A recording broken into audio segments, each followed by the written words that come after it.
Why do we work hard to solve small problems? Why do we reinvent ourselves and our clients over and over? And why are we giving away marketing strategy for free? It's time to bring home bigger paychecks. It's time to create the lifestyle we deserve and to make a greater impact. This is the Fractional CMO Show, and I'm Stanton. Join me as we explore this growing industry and learn to solve bigger problems. Hey, it's Casey here, and I want to tell you something. It's easy to be a millionaire who is divorced and unhealthy. Yeah, kind of a weird one today, but I think this is important for you to consider. It really isn't hard to be a millionaire. It's not. All you got to do is figure out how other people became millionaires and then put in the time and effort and outwork the competition, and you can probably do it.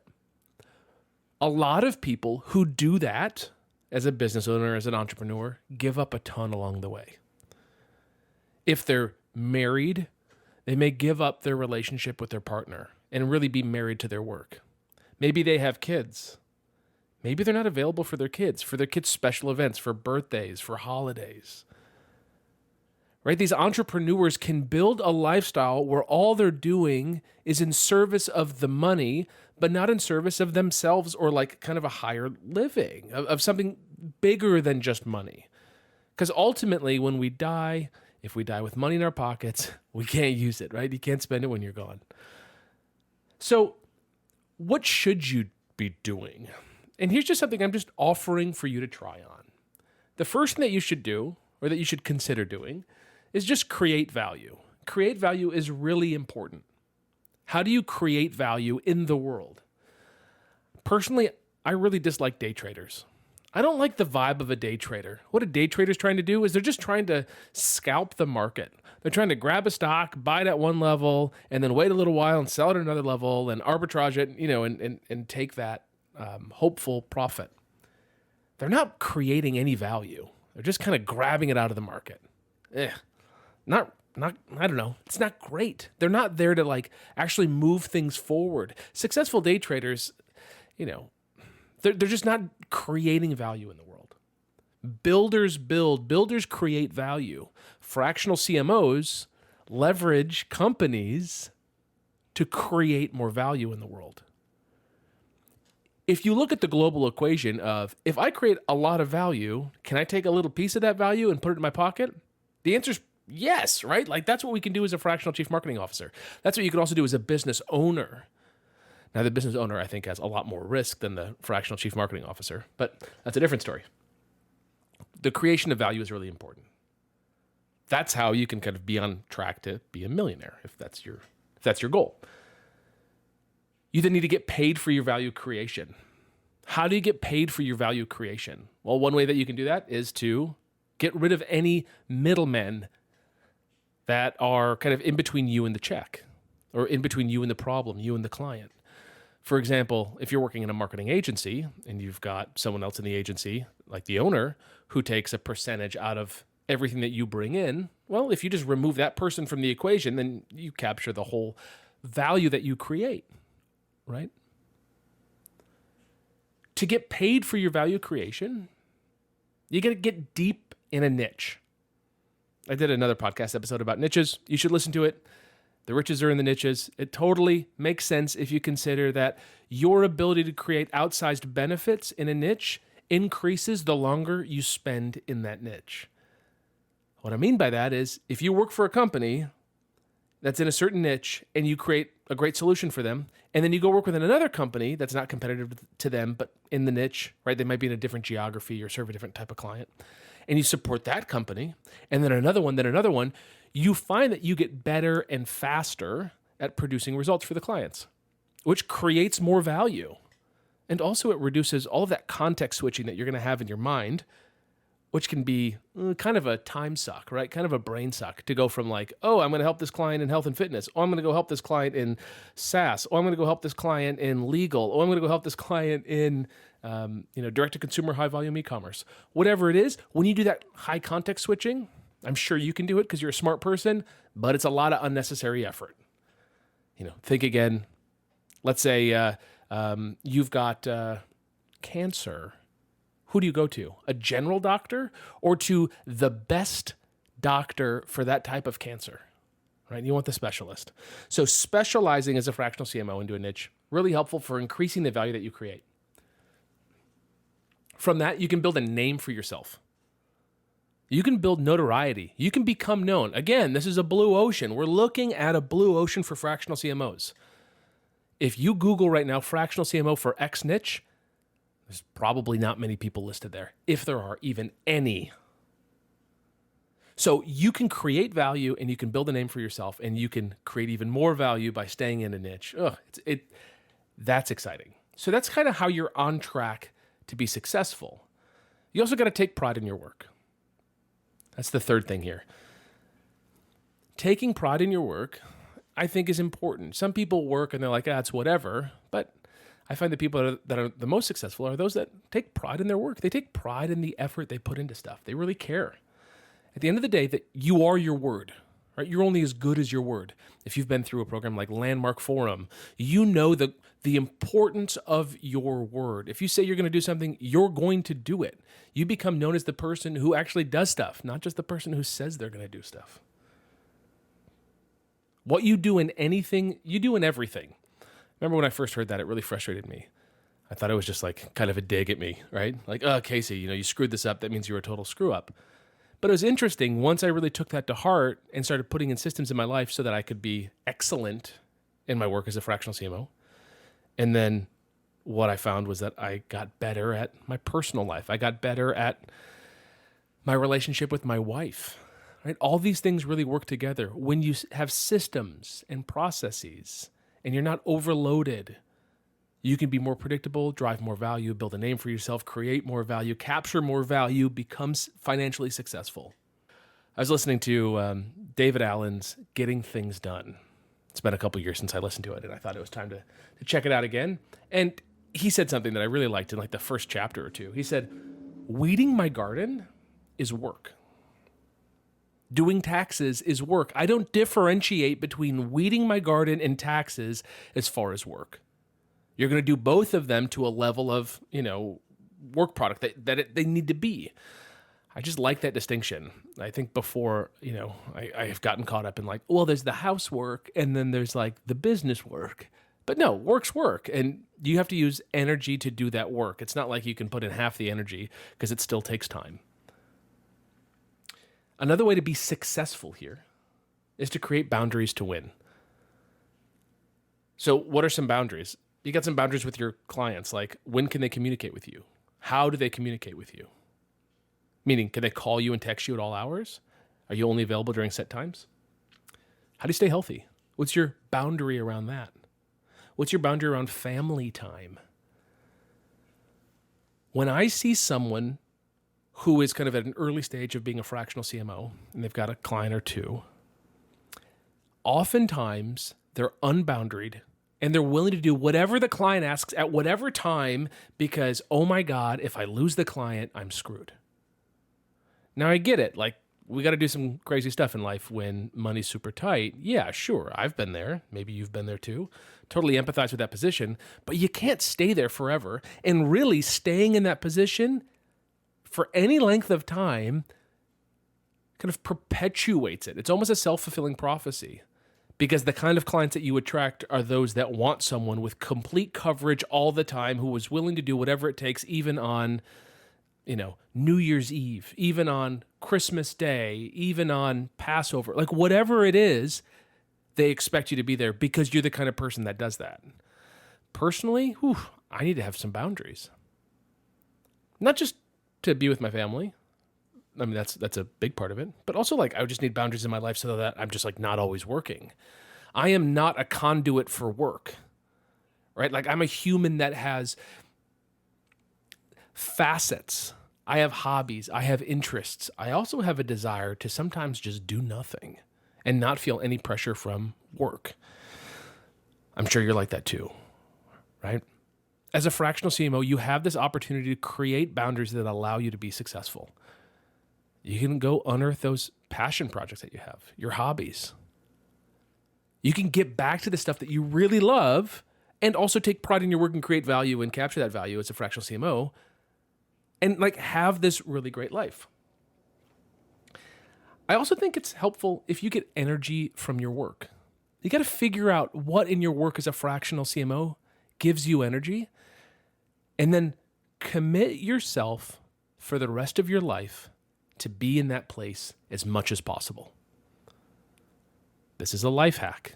What brings you joy? The New York Times did a video on a guy out in California, and he was formerly a surgeon. I can't really remember what kind of surgeon he was, but he started to lose his eyesight, or maybe he lost his ability to like hold his hand still, some kind of medical condition. And what he decided to do was just downsize everything and go back to the joy. And for him, it's rollerblading. And you can look up New York Times rollerblading guy, like Venice Beach, on Google, and go watch the video on it. To be on YouTube. And this guy is just like back to the place of just joy for him. Now, that's a pretty serious example here, but I think you can find ways to bring joy back into your life and put yourself in a place where you can experience more joy. I think there's a lesson in enjoying the hard work and enjoying the easy work and enjoying the good days and the bad days. Right? I think there's probably a good lesson there as a fractional CMO. But also, if you can control your environment, why wouldn't you put yourself in places where you're phenomenally effective, where you're appreciated for the work that you do, where you create outsized returns for your clients? Like, why wouldn't you just be there? For example, I hate data collection. I'm pretty good at looking over like a Google Data Studio dashboard or a Google Sheet with a bunch of data on it and kind of pulling together trends. Like, I'm good at that. I don't like pulling that data together though. Ooh, no, thank you. I'll do it once, maybe, but I want someone else to do that. As a fractional CMO, you can put yourself in a position where you do the things that you're great at that have leverage, that bring you joy, and you can get other people to do the other stuff. This is the ultimate hack of the role. You're the leader. So where can you deliver the most value?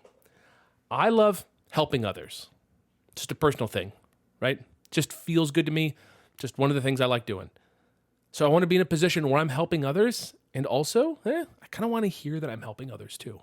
I want to know, I want that feedback that I'm actually helping someone. So when you have a direct report come to you and say, hey, first 3 months here have been unbelievable. I've learned more in the first 3 months than the last 3 years at my last job. Thank you so much for all the help. Boom. Brings me a lot of joy. Makes me feel like I'm making an impact. Does that matter to you? Well, then you should get into companies that have a direct report style where you can create those kind of outcomes for people. You know, I'm always thinking like, who's on my zombie apocalypse team, right? We have a nuclear winter and we need to like build this, robust team. Well, there's people that I've been working with that would absolutely be on that team. I've helped them grow. We work really well together. They appreciate my level of leadership. Boom. Those are the people on my team. There's just like a sense of kind of when I start working, I'm kind of hanging out with people that I really enjoy working with. It's just different, right? Also, I love doing impossible things. Now, impossible is like at the start of the quarter, you're like, there's no way we're going to be able to do that. Or the start of the year, you're like, all right, by the end of the year, we got to do this thing, and I don't know how we're going to do it. But every single quarter, every single sprint, every single day, you chip away a little bit at it. And by the end of that year, you've accomplished the target. And maybe you did it in 9 months. And you learned so much along the way. I love that. So I want to work with visionary CEOs that are doing cool stuff. Do you as well? You can find clients like that. Maybe you're in a life stage where you're taking care of an ailing parent or an ailing spouse, or you just want to make like good money and not have to, dig deep with individuals and that kind of stuff. There's certainly clients like that. You can find clients like that. They might be a little harder to find, but they certainly exist in the market, especially in like more kind of typical old school businesses like manufacturing. You can find yourself in like a manufacturing business as the CMO, not very fast moving. You can deliver some great value and things are fine. And you don't have to get all these buttons pressed. You don't have to, have all this joy in work, but you certainly can, and you can optimize for it. The growth of the team that you're working with might also be something that's really exciting for you. So you have the opportunity to become very successful as a fractional CMO. I just encourage you to consider what the success is beyond just the money. If you work on Mondays, and if you're a fractional CMO, you don't have to work on Mondays, but let's say you work on Mondays. I choose to. You work with your teams. Do you want to loathe and have Sunday scaries? Do you want to loathe on Sunday that you have to go back to work on Monday? Ugh, I got to do these calls. Or do you want to be like, all right, back in the game, right? Do you think professional sports players, I don't follow sports, so this might be a bad analogy, but like, do you think professional sports players like bemoan going to the big game? I wouldn't think so. I think they find joy in it. I think they're excited about it. I think it really is part of their DNA and they want to achieve whatever they're set out to achieve. You can put yourself in that position and go to work on Monday and enjoy it and enjoy the people. And if you don't like them, cycle them out, change their roles in the company, find new people, whatever it takes. But build a team that has your back and that can do great things, that can do impossible things together. By doing all of that, the byproduct will be financial success. The byproduct will be happiness and joy and, ease. Not that being a fractional CMO is easy, because sometimes you solve really complex, hard problems, and it takes a lot of thought. It takes your whole brain. But if you're into that kind of work, you can become successful financially. You can have joy in work. You can have boundaries to take care of your health. You can have boundaries to spend time with your family. You can have boundaries to have personal time or do nothing time or hobby time. All these things are possible. You alone create the rules. And I really think there's no business, there's no role like that of the fractional CMO. We have this incredible opportunity to create incredible outcomes for our clients. Create a ton of value in the market. Not scalp it, but actually generate value. Right? This is like King Midas. We can fundamentally change something from a low level of efficiency to a higher level. That's what an entrepreneur is, right? That's the core definition. You can do that as a fractional CMO. So set out with the end in mind of what success is. You can be a millionaire who is divorced and unhealthy, or you can be a successful fractional CMO who has great paying clients, where you have boundaries so you can spend time with your family, so you can take vacations, take date nights, be able to afford the sitter, be able to go to the Ritz for a couple nights here and there. Like whatever you want to do, you can create these rules, and then all you got to do is just find the right clients to help you live them. And if you can't get those clients now because you don't have the experience or the authority, well, you know where you're going, and then you got to figure out the next step. If you want help figuring out the next step, how to win your first client as a fractional CMO, how to transform your current clients in your marketing agency to fractional CMO clients, how to keep your contracts going as a marketing consultant because you find that your contract ends after 30 days or 60 days or 90 days, come check out the Cmo X Accelerator. We help marketers, in-house marketers, agency owners. We have VPs of marketing from large organizations, people spending lots of money on paid ads, let's say, who bring on a client on the side as a fractional CMO. Then they kind of see what's possible with an extra $3,000, $5,000, $10,000, $15,000 a month from a single client. And then they say, wow, there's something to this. And then they add on another one and another one. Then they leave their full-time job. Or they let go of agency clients that are just too much noise for them. It's really cool to watch this happen. People waking up and seeing that they're in complete control of their lives, and people waking up and seeing just how powerful they are, how much good they can do in the world as a fractional chief marketing officer.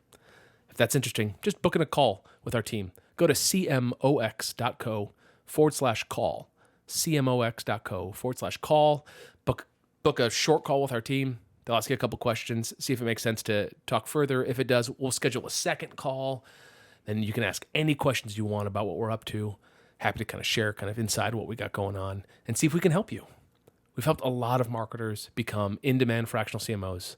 We're going to help a whole lot more. If you want to be one of them, just book in a call. All right. Hope you're doing well. Take care. Thank you for joining us for today's show. For more information and episodes, visit our site at fractionalcmoshow.com. Go ahead and punch that like and subscribe button on your favorite podcast app. It means a lot, at least to my mom.